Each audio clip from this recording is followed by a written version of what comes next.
범죄수사처, 이른바 공수처 신설을 위한 정부안이 발표됐습니다.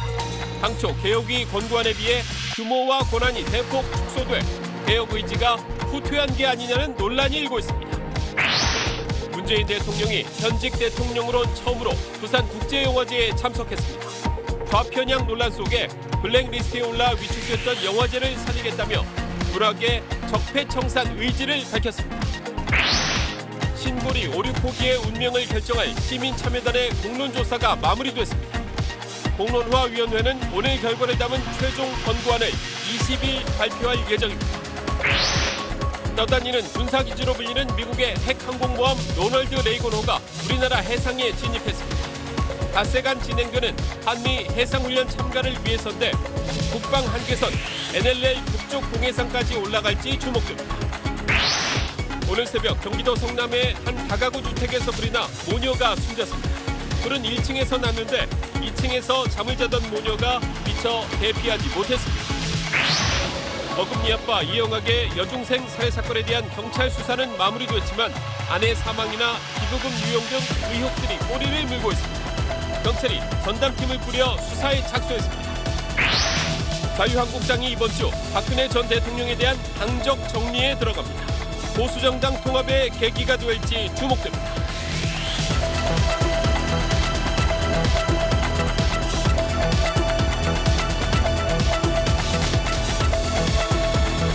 수소, 우주의 75%.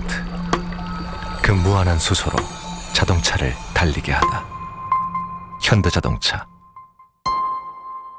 여러분 안녕하십니까? 정부가 고위공직자 범죄수사처 이른바 공수처 구성안을 확정했습니다. 수사 인력은 검사 25명 이내로 정했습니다. 현직 또는 퇴직 후 2년 이내 고위공직자가 수사 대상으로 현직 대통령도 수사할 수 있습니다. 유란 기자가 보도합니다. 법무부안에 따르면 공수처 수사 인력은 검사 총 25명, 수사관 30명 이내로 처장, 차장 외 검사 50명, 수사관 70명 등 최대 122명이었던 개혁위 권고안의 절반 수준입니다. 임기제를 도입해 처장, 차장은 임기 3년 단임, 그 외 공수처 검사는 임기 3년에 3회 연임이 가능합니다. 현직 대통령이 수사 대상에 포함된 것은 권고안과 동일했지만 중앙행정기관 등의 고위공무원단 범위를 정무직으로 축소하고 금융감독원 직원과 군 장성은 수사 대상에서 제외했습니다. 가족 범위는 일반 공직자는 배우자와 직계 존비속, 대통령은 사촌 이내 친족까지입니다. 처장 임명 과정은 추천위가 2명을 추천하면 대통령이 1명을 지명해 국회 인사청문회를 거쳤던 것을 국회의장이 추천위가 추천한 2명을 교섭단체 대표 의원들과 협의 후 1명으로 선출해 대통령 임명을 받는 것으로 바꿨습니다. 타 기관의 수사 통지 의무는 없앴고 중복되는 수사는 처장이 진행 정도 등을 고려해 이첩을 요구하면 넘기도록 했습니다. 또 재량에 따른 기소로 인한 권한 남용 견제를 위해 불기소 심사위원회를 설치해 불기소 전 사전 심사를 의무화했습니다. SBS 유란입니다. 들으신 대로 공수처 수사 인력을 대폭 줄였고 처장도 국회에서 선출하도록 했습니다. 처음 공수처 설계도가 나왔을 땐 슈퍼 공수처라고 불렸지만 오늘 발표한 보고선 지나치게 힘을 뺀 게 아니냐는 우려도 나왔습니다. 이어서 박상진 기자입니다. 법무부 안에서 가장 눈에 띄는 건 조직 규모입니다.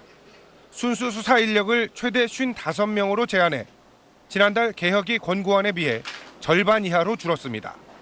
중앙행정기관은 차관급 이상만 수사 대상이 되고 금감원 등은 아예 제외되면서 수사 대상 인원도 대폭 줄어들었습니다. 8,200여 명이던 전체 수사 대상은 2,000명 정도 줄어들게 됩니다. 때문에 수사 인력과 대상 모두를 줄인 정부안에 대해 공수처 힘 빼기가 아니냐는 우려가 제기됩니다. 검사 범죄를 대상으로 한 수사에서 공수처의 권한을 대폭 줄인 것도 논란입니다. 당초 권고안은 검사와 경무관급 이상 경찰 고위직의 모든 범죄를 수사할 수 있게 했지만 정부안은 다른 고위 공직자처럼 법에서 정한 특정 범죄만 수사 대상으로 삼게 했습니다. 검찰은 공수처의 모든 범죄를 수사하고 공수처는 검찰의 특정 범죄만 수사한다면 힘의 균형은 검찰 쪽으로 기울 수밖에 없기 때문입니다. 공수처장 임명 절차에서 국회의장이 선출 과정에 개입하는 등 국회의 영향력은 늘어났습니다. 공수처가 대통령 영향력 아래에 있다는 정치적 논란은 물론 법 통과 과정에서 야당의 반발까지 줄이기 위한 의도로 분석됩니다. SBS 박상진입니다. 문재인 대통령이 현직 대통령으론 처음으로 부산국제영화제에 참석했습니다. 좌파 행사로 몰리며 침체된 영화제를 힘껏 지원하겠지만 간섭할 생각은 없다고 강조했습니다. 남승모 기자가 보도합니다. 부산국제영화제를 찾은 문재인 대통령에게 영화계 인사들은 지난 정부 문화계 블랙리스트의 폐해부터 호소했습니다. 부산국제영화제가 그 직접적인 폐해를 입고 지금은 상당히 몸살을 앓고 있는 그런 입장입니다. 문 대통령도 지난 몇 년 동안 부산국제영화제를 좌파 영화제로 몰아 지원을 빌미로 정부와 부산시가 간섭했다고 비판했습니다. 특히 지난 2014년 영화 다이빙벨 상영을 계기로 아예 영화제 자체가 블랙리스트에 올랐다고 지적했습니다. 문 대통령은 위축된 부산국제영화제가 과거의 위상을 되찾을 수 있도록 힘껏 지원하겠다고 약속했습니다. 우리 정부도 부산시도 힘껏 지원하되 그러나 영화제 운영은 100% 영화인들에게 맡기는 지원하되 간섭하지 않는다. 상징성이 강한 부산국제영화제를 통해 문화계에 대한 적폐청산 의지를 강조한 걸로 풀이됩니다. 현직 대통령으로는 처음 부산국제영화제를 찾은 문 대통령은 4시간 넘게 머물며 여성과 외국인 노동자 문제 등을 조명한 영화 미싱 사라진 여자를 관람하고 관객들과 만났습니다. SBS 남승모입니다. 신고리 오류코기의 운명을 결정할 시민참여단 공론조사가 오늘 모두 끝났고 이제 닷새 뒤에 발표만 남았습니다. 찬반 차이가 확실히 나면 사실상 그대로 결정되겠지만 문제는 오차 범위 안에서 의견이 갈릴 경우입니다. 김웅수 기자가 정리했습니다. 신고리 오류코기의 운명을 결정할 시민참여단 471명이 2박 3일간의 종합토론회에 이어 최종 4차 조사를 마무리했습니다. 공사를 영구 중단할지 아니면 재개할지에 대한 각자의 최종 의견을 제시한 겁니다. 시민참여단은 지난달 16일 첫 오리엔테이션에서 찬반 양측의 발표를 들은 뒤 자료집과 동영상 강의, 그리고 이번 종합토론회 등 약 한 달간의 수의 과정을 거쳤습니다. 여기 올 때는 거의 마음을 먹고 왔습니다. 어느 쪽으로 가야겠다고. 수기 과정을 통해서 어저께 잠들기 전에 그 생각이 반대로 바뀌었습니다. 저는 원래 가졌던 생각이 더욱 굳어졌습니다. 그래서 제가 그렇게 많은 질문을 올렸으나 어느 한쪽은 답변을 했고 어느 한쪽은 답변을 안 했어요.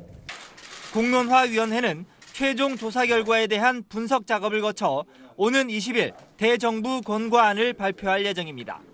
4차 조사에서 찬반 차이가 오차 범위를 넘어설 정도로 명확하게 나타나면 그 결과를 그대로 권고안에 담게 됩니다. 공론화위는 오차 범위 이내일 경우라도 1에서 4차 조사 결과를 종합 분석해 최대한 정부의 판단 근거를 제시한다는 방침이지만 이 경우 최종 결론은 정부가 내리는 형태가 될 것으로 보입니다.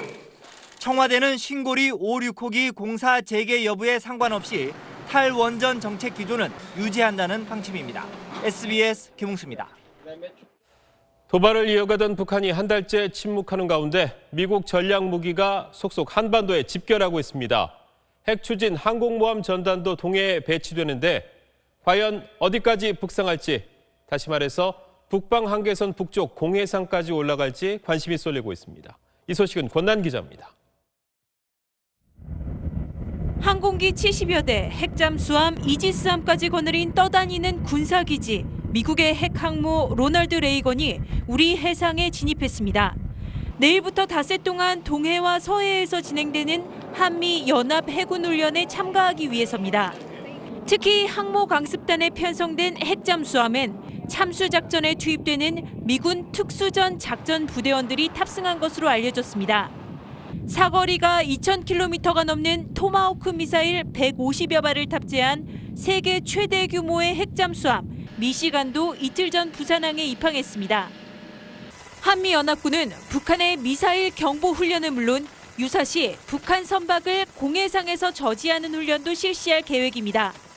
특히 레이건 항모전단이 지난달 비원비 편대처럼 동해 북방 한계선, NLL 북쪽 공해상까지 나아갈 가능성도 조심스럽게 나오고 있습니다.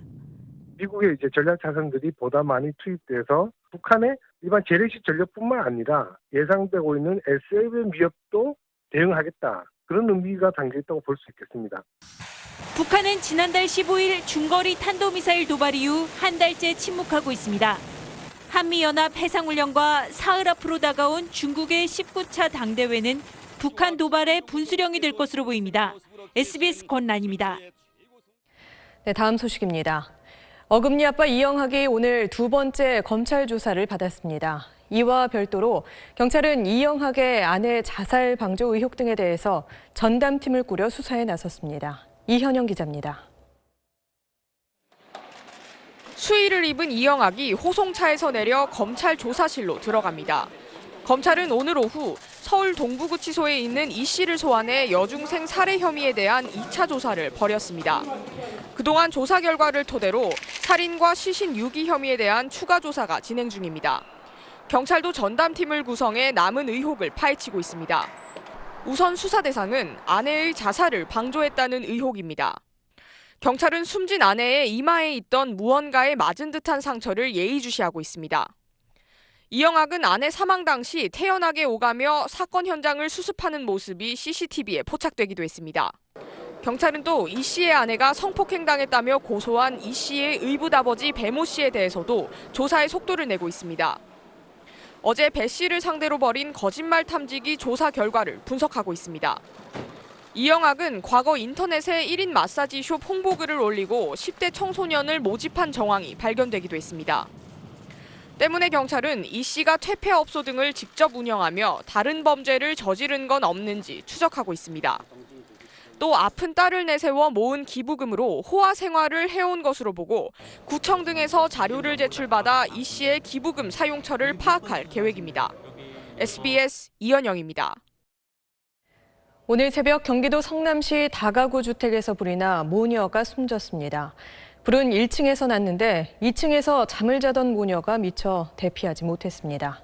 사건 사고 소식 김관진 기자입니다. 새카맣게 타버린 건물 내부가 화재 당시 긴박했던 상황을 보여줍니다. 오늘 새벽 1시 50분쯤 경기도 성남시의 2층짜리 다가구 주택 1층에서 불이 났습니다. 불은 30분 만에 꺼졌지만 미처 대피하지 못한 2층 주민이 화를 입었습니다. 62살 신모 씨와 딸 36살 김모 씨가 숨졌고 남편 62살 김모 씨가 손에 화상을 입어 병원으로 옮겨졌습니다. 1층에 살던 사람들은 불이 번지기 전 건물 밖으로 대피했습니다. 1차 감식은 끝났습니다. 내일 이제 국가수에 감정을 할 거거든요. 감정 결과를 보고 사법 처리라든가 아니면 수사 전체적인 방향을 잡아야 되기 때문에요. 경찰은 또 사망한 신 씨 모녀에 대한 정확한 사인 확인을 위해 국과수에 부검을 의뢰할 예정입니다. 승용 차량에서 휘뿌연 연기가 뿜어져 나옵니다. 오늘 오후 1시 50분쯤 경부고속도로 부산 금정구 노포나들목 부근에서 41살 장모 씨가 몰던 벤츠 승용 차량에 불이 났습니다. 인명피해는 없었지만 승용 차량이 불에 타 소방서 추산 900만 원의 재산 피해가 났습니다. 경찰은 차량 본위돼서 갑자기 연기가 났다는 운전자 진술을 토대로 정확한 화재 원인을 조사하고 있습니다. SBS 김관진입니다. 이번 주부터 시작되는 프로야구 플레이오프. 인기가 높은 만큼 안표상도 기승을 부릴 걸로 예상됩니다. 단속에 나선 경찰이 안표상을 신고하면 포상으로 그 표를 주는 방법까지 동원하고 나섰습니다. 이호건 기자입니다. 지난 8월 말 서울 잠실야구장 앞. 혼잡한 인파 속에서 검은색 마스크를 쓴 남성이 돈을 받고 경기표를 건넵니다. 안표상입니다. 다른 안표상은 표를 구하려는 야구 팬들을 경기장 좌석 배치도 앞으로 데려가 자리 위치를 설명해 줍니다.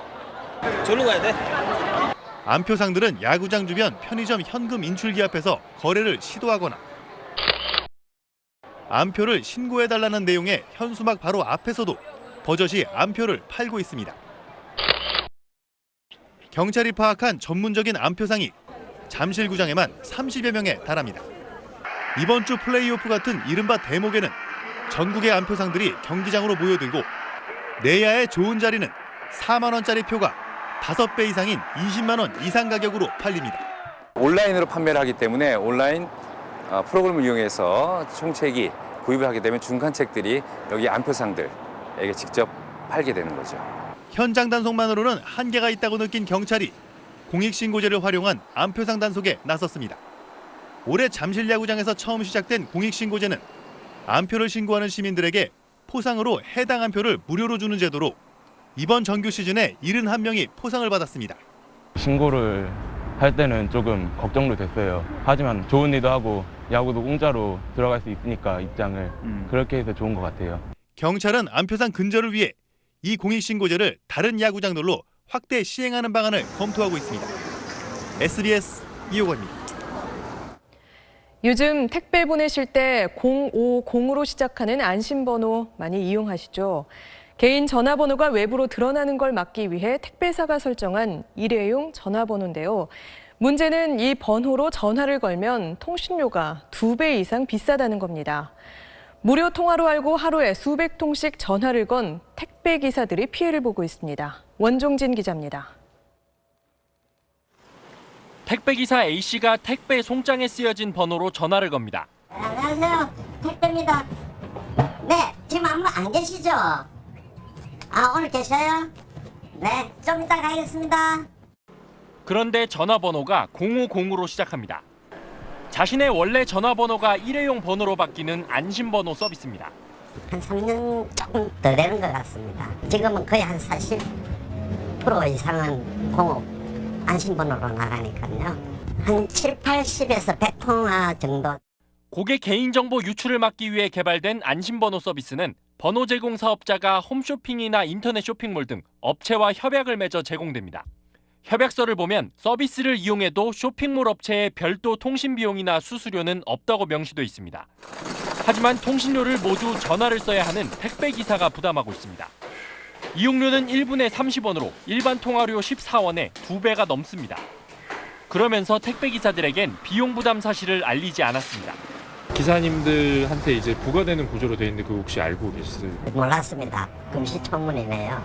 아무 생각 없이 전화를 했었네요. 신속 정확한 배달을 위해 050 번호를 써야만 하는 택배기사들은 억울할 수밖에 없습니다.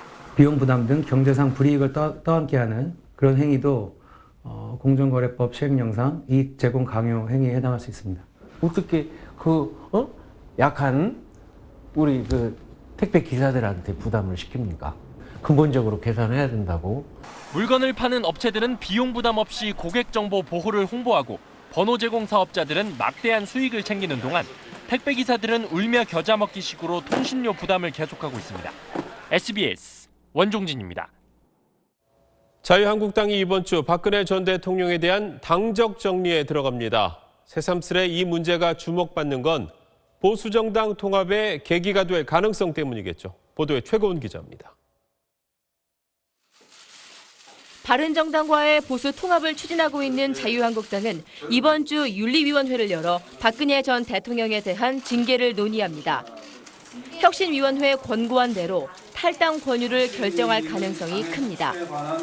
탈당 권유 의결 통지를 받은 후 열흘 안에 탈당 신고서를 내지 않으면 박 대통령은 이달 말쯤 자동 제명됩니다.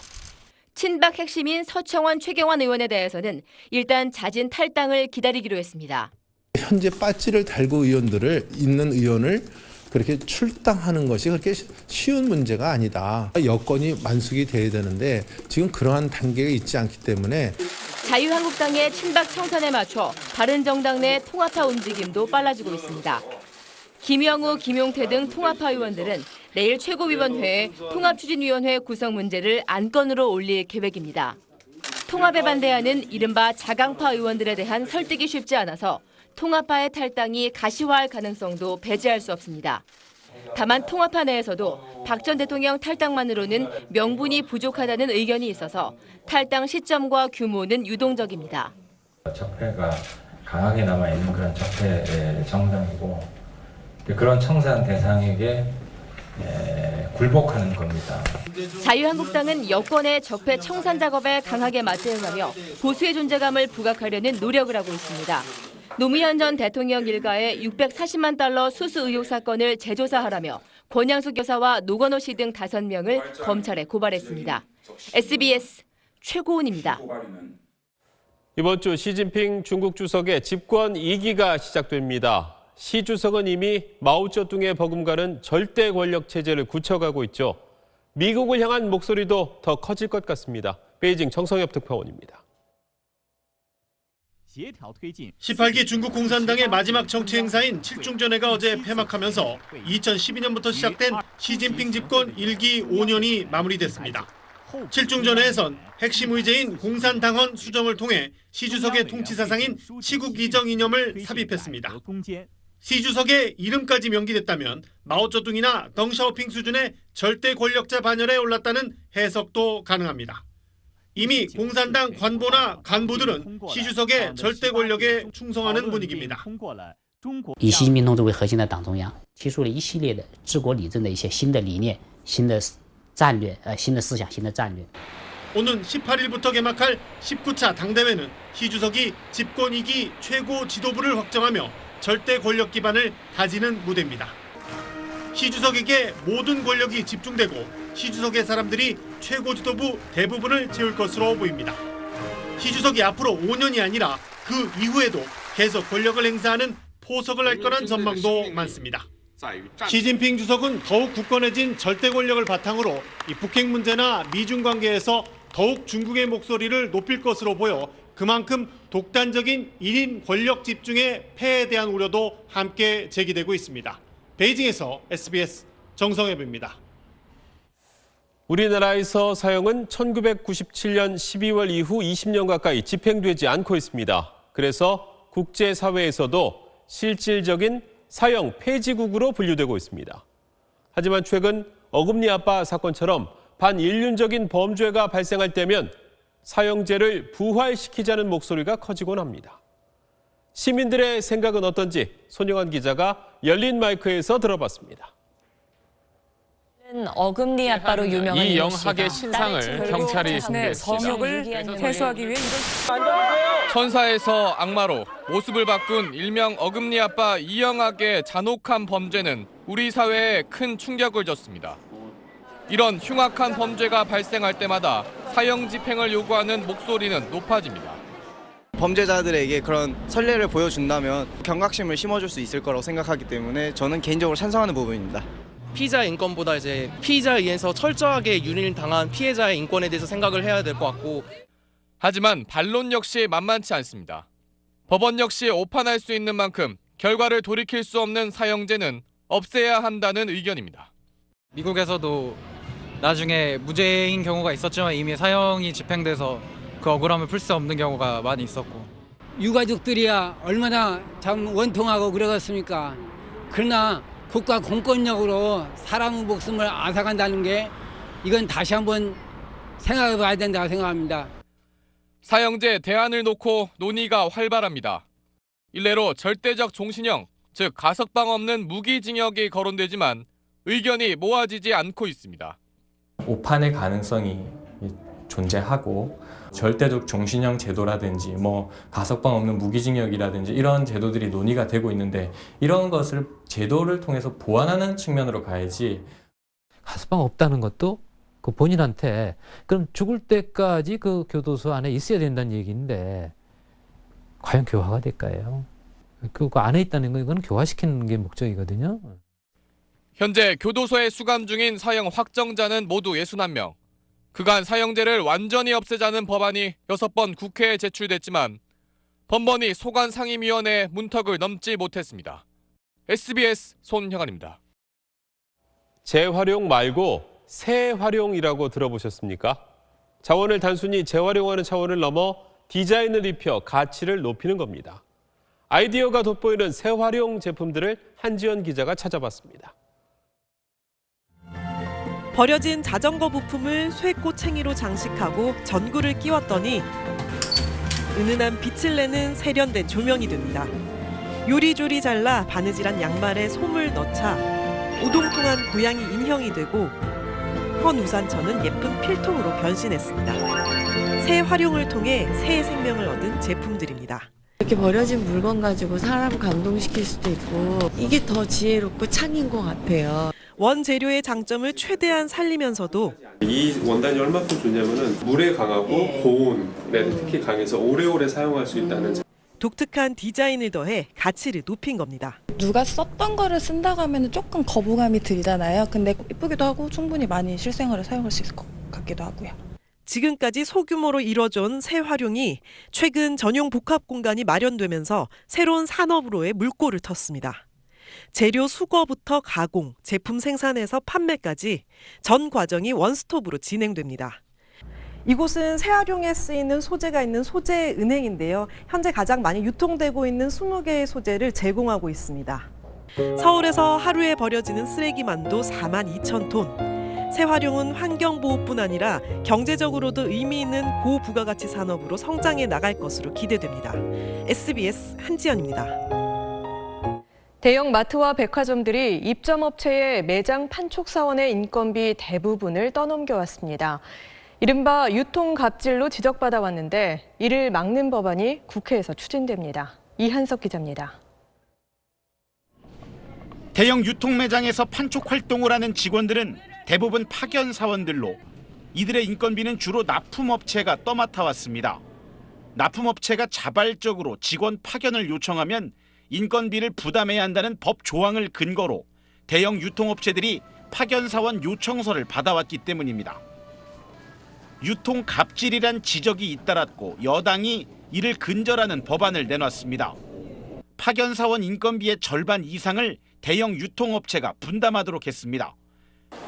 특히 대형마트 외에 백화점도 적용 대상에 포함돼 입점업체 파견 사원 인건비도 적용을 받습니다. 법안이 통과되면 3대 대형마트는 파견 사원 3만 4천여 명, 국내 5대 백화점은 8만 6천여 명의 인건비를 분담해야 합니다. 금액은 1조 8천억 원에 달할 것으로 추산됩니다. 갑의 지위에 있는 대형 유통업체가 법을 우회해서 그 비용을 떠넘기는 관행이 있는데 이를 제도적으로 개선할 필요가 있습니다. 다만 경영상의 어려움을 호소하는 유통업체들과 일자리 감소를 우려하는 야당의 반발이 예상돼 법안 심의 과정에서 상당한 진통이 예상됩니다. SBS 이한석입니다. 아파트에서 태어나고 자란 세대들 중엔 어린 시절 추억의 장소로 단지 안 구석구석을 떠올릴 겁니다. 오래된 아파트 단지들이 재건축으로 사라지고 있는 요즘 아파트의 추억을 기록하는 사람들이 있습니다. 권혜리 기자가 따라가 봤습니다. 이삿짐 내리는 풍경이 일상이 된 서울 강동구 둔촌 주공아파트. 내년 1월까지 6천 세대가 모두 떠나야 할 이 단지에 이른 아침부터 사람들이 모여듭니다. 동북중학교 뒤쪽으로 들어가는 개구멍이 있던 자리예요. 주민부터 20년 전에 떠난 사람까지 여기서 나고 자란 둔촌 아파트의 아이들입니다. 단지 곳곳의 풍경을 찍어 디지털 지도로 남깁니다. 서울에서 이렇게 새해 많이 집 뒤에 바로 이렇게 나오자마자 있는 데가 별로 없으니까. 학창 시절의 비밀 공간, 내 손때가 남은 놀이터. 38년 동안 옥상보다 높이 자란 나무들을 정성껏 카메라에 담습니다. 저 기와가 너무 좋아. 우리 또래 진짜 바글바글했지. 내가 나중에 눈물 날 것 같은데. 부동산이 아닌 마을로서의 아파트를 책으로도 남깁니다. 눈썰매를 끌던 주차장과 놀이터에서 열린 축제. 요즘 아파트에선 찾아보기 힘든 넉넉한 공터와 울창한 숲의 사계절이 담겼습니다. 명절 되면은 다들 친구들이 시골로 내려가잖아요. 되게 부러워했었는데 한 번도 내 고향을 떠나지 않았구나 하는 뿌듯함도 있기도 하고. 개포 주공아파트 키즈도 베어져 나갈 단지 내 3만 그루의 나무들을 기록하고 있습니다. 경제적인 가치의 통계만 있는 것이 아니라 많은 사람들의 추억이 담긴 공간이기도 하고 저희랑 같이 자라난 나무들이 있거든요. 콘크리트 성냥갑이 아닌 삶과 추억과 생태가 어우러진 공간. 이들이 간직하고자 하는 아파트의 모습에서 미래 도시의 희망을 엿볼 수 있습니다. 지금의 도시가 또 그 아이들의 고향이고 삶의 터전이잖아요. 도시 전체의 환경을 한번 다시 둘러볼 수 있는 그런 계기가 될 수 있으면 좋겠다. SBS 권혜리입니다. 하루 12시간을 언제 무너질지 모르는 좁은 땅굴에서 일하는 아프리카 아이들이 있습니다. 이 아이들이 겨우 캐낸 광물은 우리가 쓰는 스마트폰 부품의 원료가 됩니다. 스마트폰에 감춰진 아이들의 눈물을 정규진 기자가 보도합니다. 콩고 민주공화국의 한 광산. 벌거숭이산에 폭우가 내려도 작업은 계속됩니다. 일꾼 중엔 채 10살이 안 된 아이도 있습니다. 진흙탕 속에 맨발로 뛰며 허둥대는 아이에게 관리인의 질책이 이어집니다. 아이들이 캐는 광물은 콜탄으로 스마트폰 회로판의 필수적인 재료입니다. 민주콩고엔 전 세계 콜탄의 80%가 매장돼 있습니다. 콜탄 광산이 주로 반군 지역에 밀집한 탓에 아이들은 총이 아니면 삽을 들 수밖에 없습니다.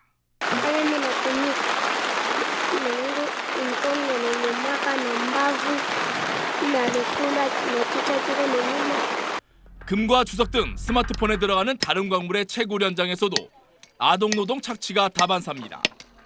아이들은 언제 무너질지 모르는 좁은 땅굴에서 하루 12시간씩 일해 겨우 끼니를 때웁니다.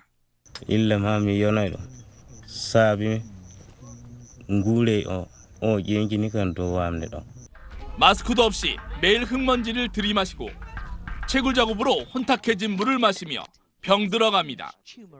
그러나 정작 콜탄을 판 돈은 고스란히 반군의 전쟁 자금이 됩니다. 이런 이유로 유럽에선 정당한 임금을 주고 얻은 콜탄만 쓴다는 페어폰, 즉 공종무역폰이 등장했습니다.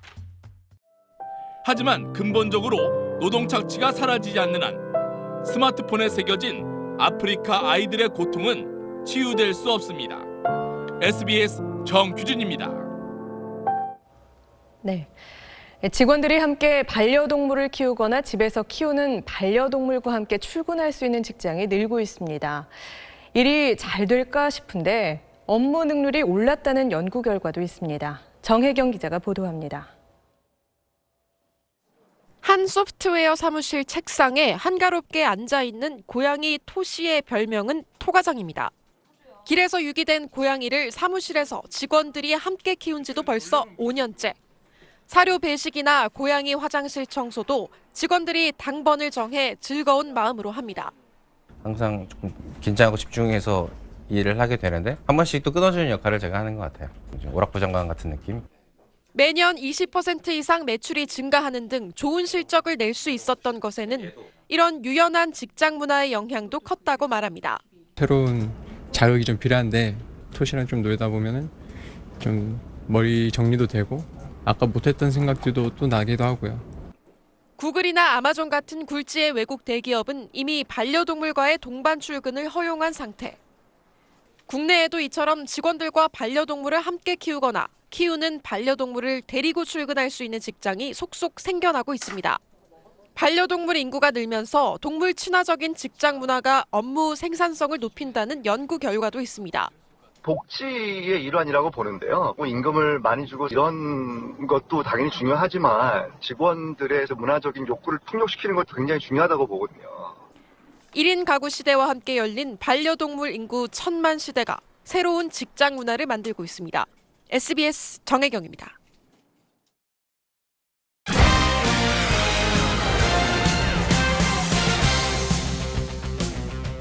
안녕하십니까. 스포츠 뉴스입니다. 프로야구 준플레이오프 최종 5차전에서 NC가 타선의 집중력을 앞세워 롯데를 꺾고 플레이오프에 진출했습니다. NC는 이제 두산과 한국 시리즈행 티켓을 다투게 됐습니다. 소환욱 기자입니다.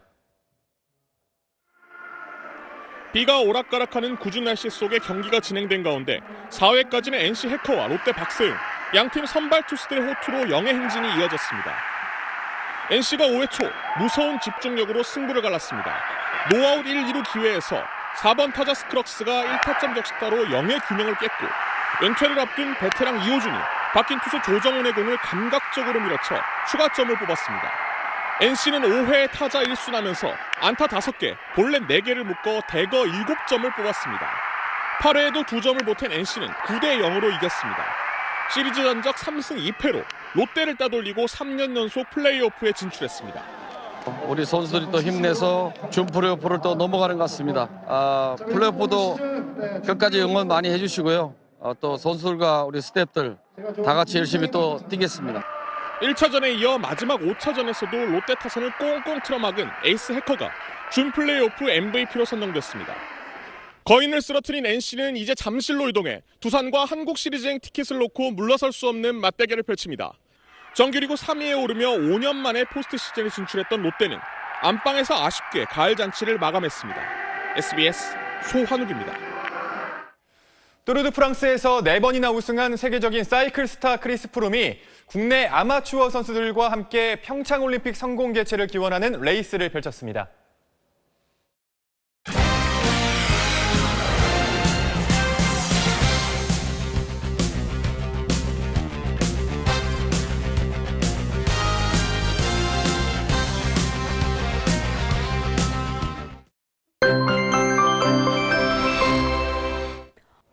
쾌청했던 중부지방과 달리 남부지방은 구름이 많은 가운데 제주와 남해안 지방을 중심으로는 궂은 날씨를 보였습니다. 제주도는 내일 오후까지 5에서 40mm가량의 비가 더 내릴 것으로 보입니다. 그 밖에 전국은 내일 구름이 많겠고요. 아침에는 내륙 지방에 짙은 안개 끼는 곳이 있겠습니다. 해상 날씨가 여전히 좋지 못합니다. 남해상과 동해 남부해상에서는 거센 풍랑이 계속되고 있는데요. 풍랑특보는 장기간 이어질 전망이어서 항해하거나 조업하는 선박은 기상정보를 수시로 참고해야겠습니다. 내일도 일교차는 10도 안팎으로 크게 벌어지겠습니다. 서울 아침 기온은 12도, 낮 기온은 21도 예상되고요. 남부지방에선 아침 기온 오늘과 비슷하겠지만 낮 기온은 20도 안팎으로 낮 시간엔 선선하겠습니다. 주 중반 제주와 해안을 중심으로 또 한 차례 비 소식이 있습니다. 날씨였습니다. 부산국제영화제 찾은 문재인 대통령이 정부는 지원하되 간섭하지 않겠다고 했습니다. 어떤 분야든 이 간단한 원칙이 무너지면 또 다른 블랙리스트가 만들어지게 될 겁니다. 정권 끝까지 이 약속이 지켜지는지 지켜보겠습니다. 뉴스 마치겠습니다. 고맙습니다.